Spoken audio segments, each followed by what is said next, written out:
Analyse பேஸ்ல next discuss பண்ண போற டாபிக் பாத்தீங்கன்னா ஹைபோதிசிஸ் டெஸ்டிங். இப்போ நம்ம ஹைபோதிசிஸ் டெஸ்டிங்கோட ஸ்டாட்டிஸ்டிக்கல் அண்ட் பிராக்டிகல் சிக்னிஃபிகன்ஸ் பத்தி தெரிஞ்சுக்கலாம். இப்போ ஒரு வேரியபிளா இருக்கட்டும் இல்லைன்னா அதோட ஹைபோதிசிஸ் வேல்யூவா இருக்கட்டும், இது ரெண்டுக்கும் உள்ள டிஃபரன்ஸ் ஸ்டாட்டிஸ்டிக்கலி சிக்னிஃபிகண்டா இருக்கலாம். பட் பிராக்டிகலா இல்லைன்னா எக்கனாமிக்கலா பாத்தீங்கன்னா எந்த ஒரு மீனிங்குமே இருக்காது. இதுக்கு ஒரு எக்ஸாம்பிள் சொல்லணும்னா, ஹைபோதிசிஸ் டெஸ்டிங் ஸ்டாட்டிஸ்டிக்கலா ஒரு சிக்னிஃபிகன்ட் ரிட்டர்னை கொடுக்குங்கிற ஆல்ரெடி ப்ரூவ் பண்ணியிருக்காங்க. ஸோ நியூட்ரோ வேர்ல்டுவைடுங்கிற ஒரு கம்பெனி அவங்களோட ட்ரேடிங் ஸ்ட்ராட்டஜியை இந்த ஹைபோதிசிஸ் டெஸ்டிங் பேஸ் பண்ணி இம்ப்ளிமெண்ட் பண்ணணும்னு நினைக்கிறாங்க.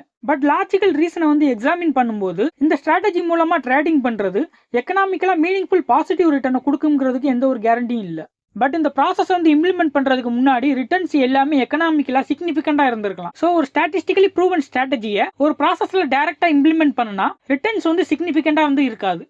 இந்த மாதிரி சிக்னிஃபிகண்டா இல்லாம இருக்கிறதுக்கான ரீசன் பாத்தீங்கன்னா, நம்ம எக்கனாமிக்கலா பார்க்கும்போது டாக்ஸஸ் பே பண்ற மாதிரி இருக்கு, டிரான்சாக்ஷன் காஸ்ட் இருக்கு, அண்ட் பாத்தீங்கன்னா ரிஸ்க் இருக்கு. அதனால எந்த ஒரு ஸ்டாட்டிஸ்டிக்கலி சிக்னிஃபிகன்ட் டேட்டாவையும் நம்ம இம்ப்ளிமெண்ட் பண்றதுக்கு முன்னாடி ஒரு பிராக்டிக்கல் இல்லைன்னா எக்கனாமிக்கலா அந்த டேட்டாவை சிக்னிஃபிகன்ஸ் ஸ்டடி பண்ணணும்.